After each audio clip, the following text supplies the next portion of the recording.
Hey, this is Tim again, and this is part two of a continuation from my last video. And I want to discuss a little bit more in detail about the NRA.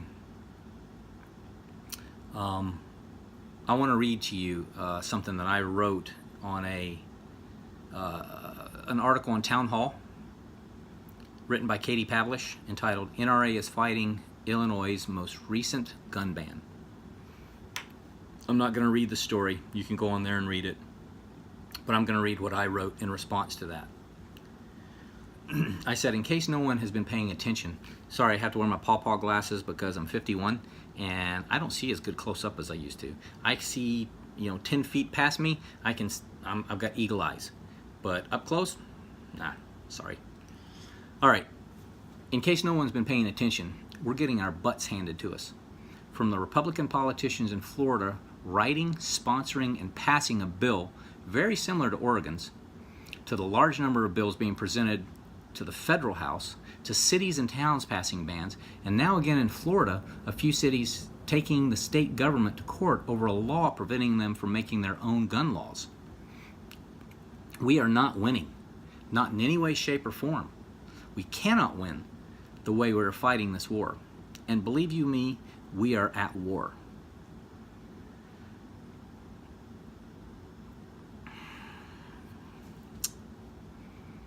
The political system is totally broken. Just make sure you vote, they say. Yeah, vote. Get out and vote. Vote with your feet. Get out there to the polls. Well, we did in Florida. We voted in Republicans that had A+ ratings from the NRA. And look what they did to us. Who do we vote for now, NRA? The legal system is so full of liberals and downright communists that we cannot and will not win. We might have a few sporadic victories here and there, but nothing of consequences. The legal system in America is broken beyond repair. How else is Hillary, Obama, Rice, Holder, and all the rest still walking around, not only free persons, but making millions off of their crimes? As I write this, I'm in the birthplace of freedom, the now communist state of Massachusetts. I'm sitting directly off of Salem Harbor. Salem, where in 1774, as I spoke about on my last video, the townspeople met the redcoats with rifles, plenty of powder and shot, and drove them off. Yet the people of Massachusetts are nothing like those patriots. And the state government of Massachusetts is far worse than the British crown that they fought. The courts just ruled that a state ban on AK-47s and AR-15s, and maybe even other semi-automatic rifles that I'm not aware of, is constitutional and will remain in effect. So much for freedom in Massachusetts. As we saw a couple weeks ago, the left can amass millions of marchers for their protests and rallies against liberty. Regardless of how many were children and how many marched for other causes, they rallied in the millions and the entire world watched.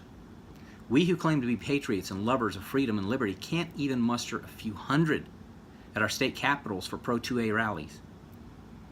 Where are the supposed millions of freedom-loving and liberty-loving folks, the patriots? Where are they? If things don't change drastically, and I mean on our side, us, we'll continue to lose. And within a few short years, a repeal of the Second Amendment is inevitable. It's going to happen. That's what I wrote. I got 0 responses. Not that I'm looking for responses. I really don't care. And it was a Saturday, so possibly nobody was looking at it then. But that's my true feelings. Where are the patriots? Where are they? Why are we not organizing? And the NRA, you know one thing about the NRA, I'm a lifetime member, have been for a long time. I support the NRA, I still support the NRA. I believe that what they were founded for is good and noble and needs to continue. However, one thing that really upsets me is I get called probably every other week by somebody from the NRA. Hey, how you doing? This is so-and-so from the NRA. Are you a patriot? Do you love liberty? Do you cherish the Second Amendment? You need to join the NRA. And I stop them right there and say, hey, wait a minute. I'm a lifetime member and have been for years. How do you not know that? Well, support us then. Send us some more money. No, no.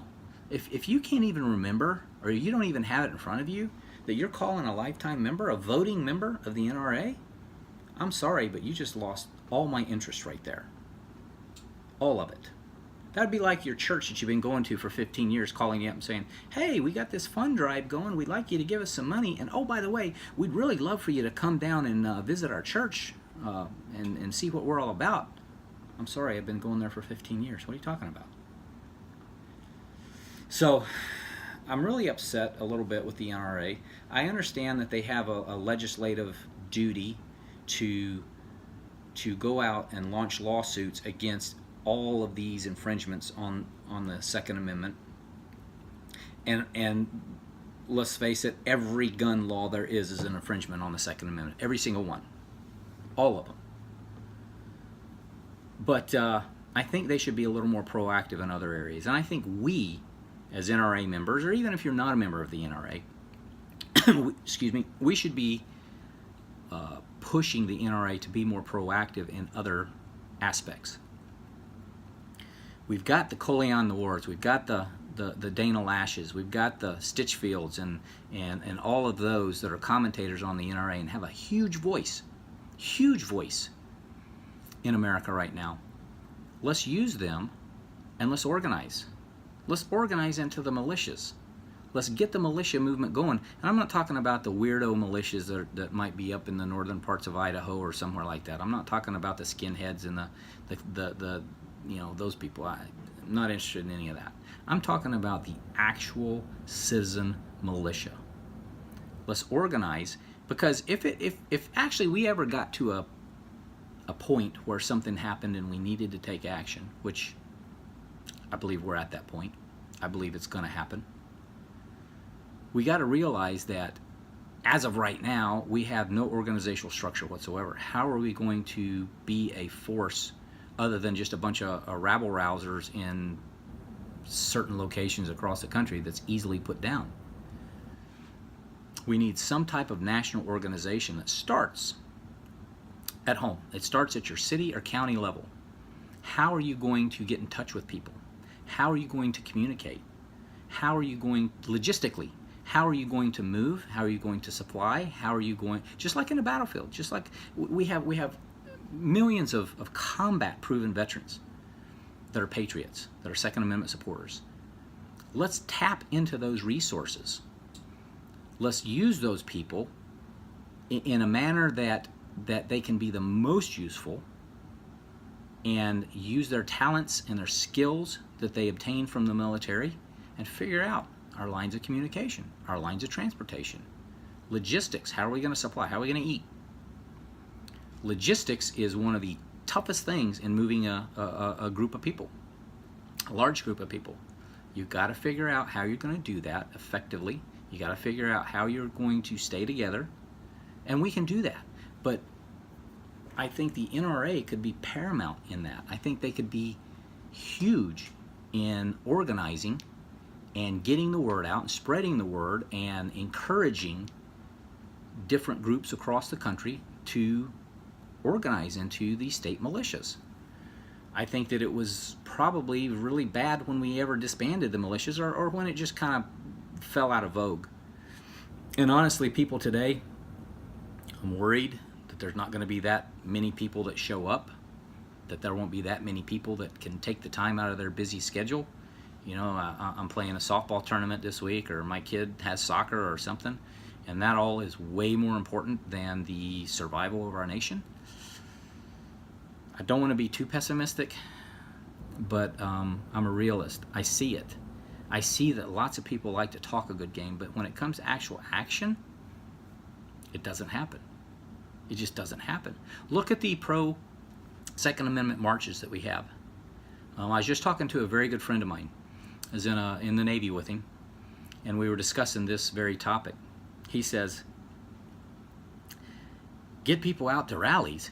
I've gone to the Missouri State Second Amendment rally for 4 years in a row, and there's been a maximum of 13 or 14 people there, and 4 of us in my family make up that 13 or 14. Guys, that is pathetic. That is pathetic. For us to sit here and call ourselves patriots, for us to sit here and say, yeah, we want to take back our government, we want to establish the republic to what it used to be. No, you don't. No, you don't. It's all words. Unless we actually get out and show the government that we mean business, they're just going to continue to ignore us. Absolutely ignore us.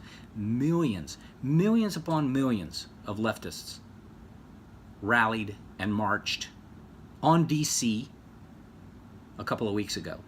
Millions. And I don't care that a lot of them weren't there for the same reasons. I don't care. That doesn't matter.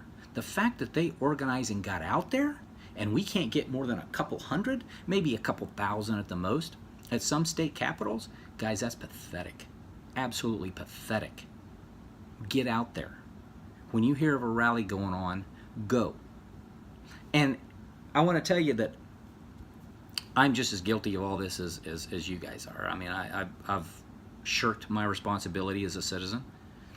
I've chosen other things to do rather than, stand up for my rights. But I'm not going to do that anymore. I'm not.